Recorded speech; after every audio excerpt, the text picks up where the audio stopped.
The president said he wants to send troops here to Maryland. What do you think, Baltimore into Maryland? I'm not opposed of it. Right. I think it'll be a good idea. Why so? Maybe we can clean up some of this crime-ridden neighborhoods. Yeah. You know?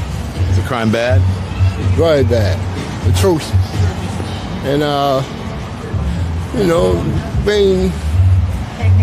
I'm out of breath, so you have to see. I see you were running. You got your prayer rug. Yeah. Right, I'm on my way to Juma. Yeah. It'll be a breath of fresh air. Thank you, sir. Thank you. Nice to meet you. I've been a resident of Maryland all my life, so I think it would help some. Why so? Coming from a family that was broken up, my husband was murdered 2 years ago, and nothing was ever done. Murder where? At home? Right out in front of our house. Sorry. It was a carjacking gone wrong, and they shot him in his head. Killed him instantly, so. But again, our lovely mayor didn't do nothing. Did they ever find the perpetrator? Nope. So you want to see it? Yes, I want justice. You want justice, and you would like to see the troops here in the National Guard? Yes. Thank you very much. I appreciate that, and I'm sorry you had that experience. I think you should, You think he should send him? straight, but it's getting out of hand, man. All these killings all the time, the murder rates going higher and higher, and all the drugs, they don't got no programs. They do, but they don't work. And then, like, the bikers, the 12 o'clock boys, they need to build them a park, make more things, like more sources. So you said send the troops and sources, or No, like send the troops to straighten everything out, and then make Baltimore great again. Rebuild. Rebuild it, back how it was, long time ago. Yeah. Are you a Trump supporter? Yes. Yes, you are. All right, well, so Don Lemon was in Baltimore, Maryland, and he got a taste of what the Marylanders really think about the proposed national troops or National Guard coming here, along with the other agencies as well coming to Maryland. And I'm going to tell you guys, I've been talking to people online. I live in Maryland. I got no problems with it. Yeah, I don't feel like I'll be in a police state because I see, the FBI. But then again, I'm not committing any crimes. Unless talking to you is a crime, then I'm in trouble. But see, that's the core of it, right? That's to the core of it. Look, man, we got people living in neighborhoods where they can't go to their mailbox.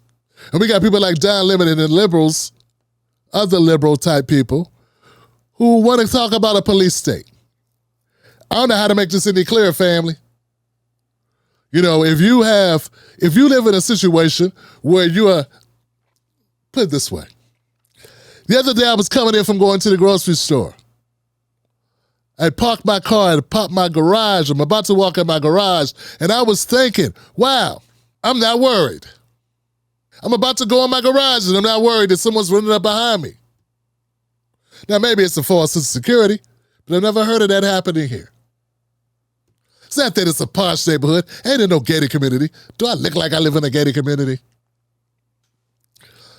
But what I'm trying to tell you is, I have a privilege. I have a privilege that I live a place where I can park my car, get out my trunk, open my truck, have my car door open, unloading stuff, and I'm not worried about anybody walking up with a gun on me. It wasn't always that way.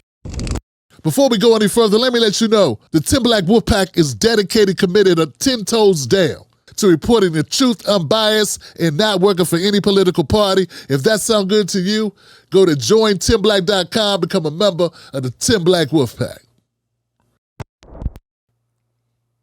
It wasn't always that way. Don't get it twisted. I remember very vividly living by the 25-hour store up there in Landover, Maryland, off 202. Or living in Capitol Heights over there by this off of Silver Hill Road. That McDonald's across the street from that over there by Forestville Mall. People of the area will know what I'm talking about. So these areas that I've lived in wasn't always as tranquil. What I'm saying is, we got to check ourselves when we live in a situation where we don't experience these things. Maybe you don't have a call of reference from living in a situation where things were not a given and you didn't know. And when your baby went out to go to the bus stop, you were on pins and needles. You never knew what was going to happen. Okay? Don't get it twisted a couple times. I remember a few years back when wifey had to catch the bus, and it was before the sun came up. She carried a knife with her. So it ain't Mayberry. But what I'm saying is, if you're from a particular background where you have not experienced these things, you don't even have a call of reference of what the hell I'm talking about. Nor would you understand why people feel the way they feel. So that's the first thing. The first thing is, if you don't know what it's like to live in a situation where you're worried about your safety, that's the most foremost important thing in your whole fucking life, is if you're going to be alive. If your children will be unharmed. Where you're not on pins and needles wondering if they made it in the house safely. Some people live with that every day. And when you live with that every day, nothing else matters. And anybody saying we can do something to help you with that, even if it's just for a moment, even if it's just quick, fast, well, damn it, do it.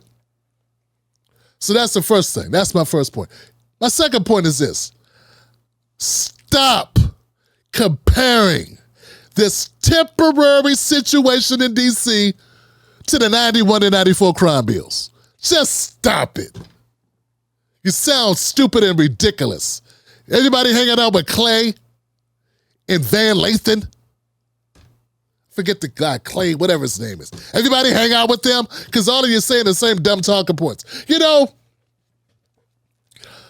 Biden and Clinton broadened the ways for you to get the death penalty with those bills. They created the three strikes law that affected the entire country. Thousands of black men and then their kids and their wives were affected by that. And you're comparing that to Trump's executive order for a set amount of time in one federal city. Really? Now, I wouldn't think you're gaslighting at all. You're being very rational. I mean, do you respect the intelligence of your viewers? Do you respect the intelligence of black Americans? We know the difference. Oh, I know the difference, and I'm going to make sure I tell them all, too. I'm going to tell them all, Clay, with your goofy ass. Okay, I'm going to let them all know. When you and Reese sat there and talked that bullshit about how horrible this is, a police state, do you know what a police state is? Do you have any clue? This is not a police state. So that's my second point, man. Okay, my second point is stop making this seem like this is the big takeover, the break's over. Jehovah. Okay? Nah, this is just a 30-day thing. And now Bowser, she had to agree with it because she's not in a position to do shit anyway. What's she gonna do? You don't have to listen to her. But I'm no fan of Bowser. I don't think she's a great mayor or anything. Because what she did say is, we need to protect the immigrants. We could care less about what Trump's troops do to black people, but those immigrants, we got to keep them safe and keep ice off their backs because ICE be wearing masks. Mayor Bowser.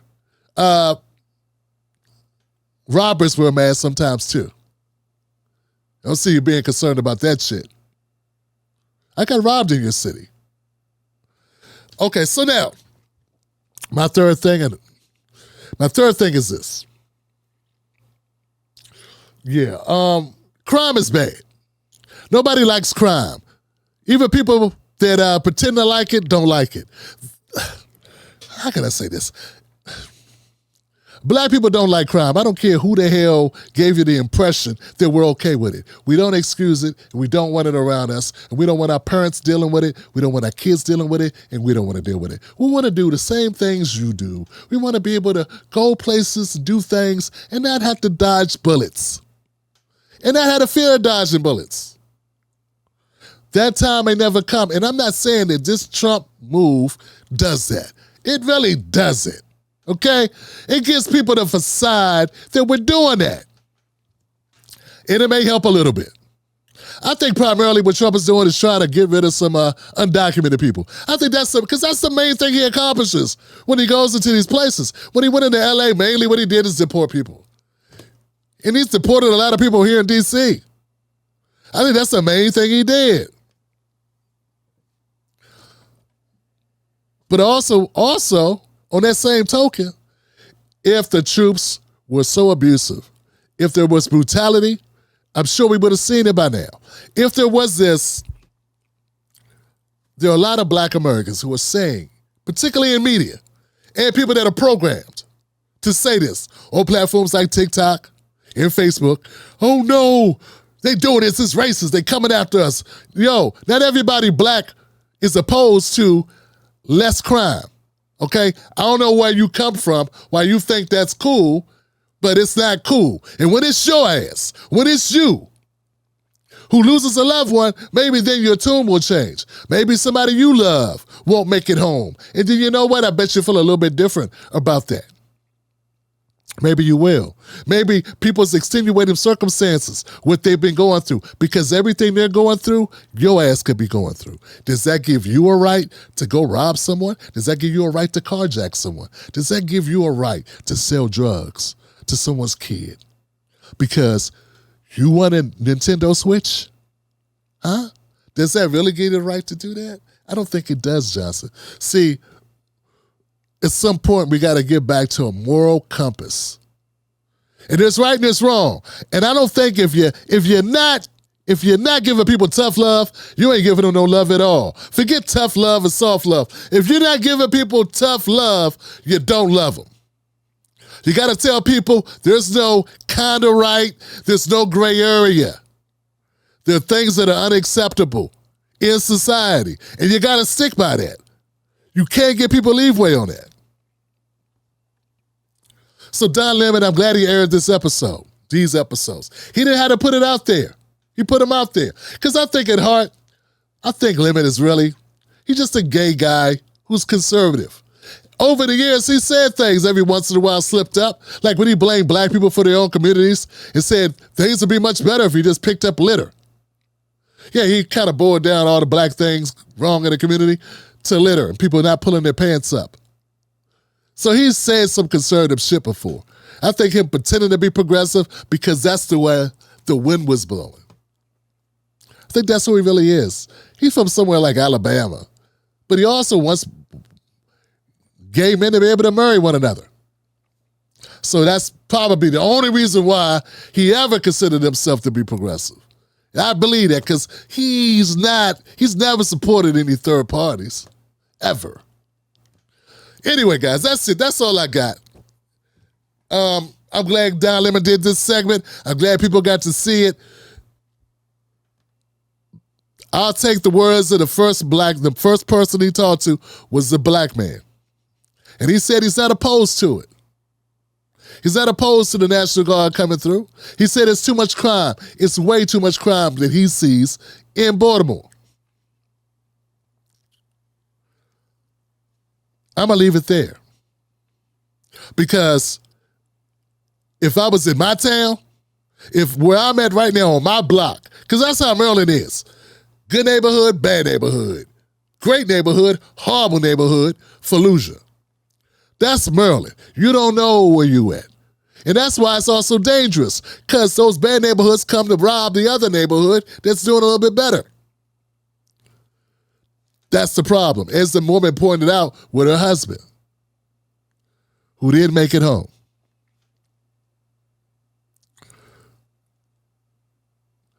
Sometimes giving people nuance, they can't handle it. So I'm going to leave it there, and I'm just going to say, the fact is, I live in a neighborhood where I'm not worried about that, but I still keep my head on a swivel, baby, because you can take the brother out of Landover, but you can't take the Landover out of the brother. So I'm always prepared. But I'll tell you this, Some of y'all haven't lived in Landover, Maryland. Some of y'all haven't lived in Memphis, Tennessee. Some of y'all have not lived in Chicago, Illinois. You don't know what the hell you're talking about. There are people that will kill you, make a rap song about it.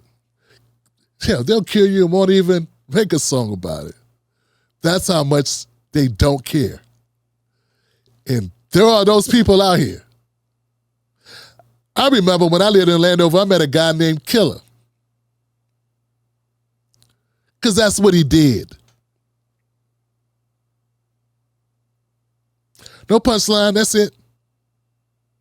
Now, when you meet somebody named Killer, maybe then you can talk to me about how wrong I am and how right you are and how you know something.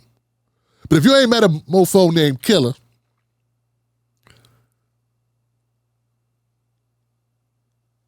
I rest my case. All right, guys, give it up for the comment section. I got the greatest comment section.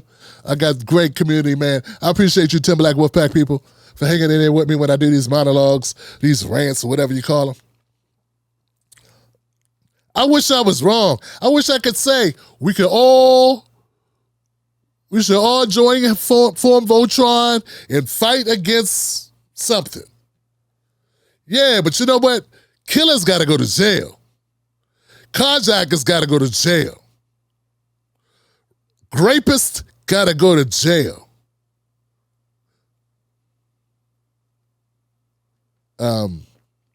Then we can form a side. Then we can work together. They got to be. You cannot do that shit. And if they would respond to that, if I could just say, "Hey, don't do that, guys, knock it off," they'd be like, "Shut your old ass up before I shoot you." Do you understand? Okay, fine. The Tim Black Show streams Sundays, Mondays, Wednesdays, and Fridays, 10:30 p.m. Eastern Standard Time. Wolfpack.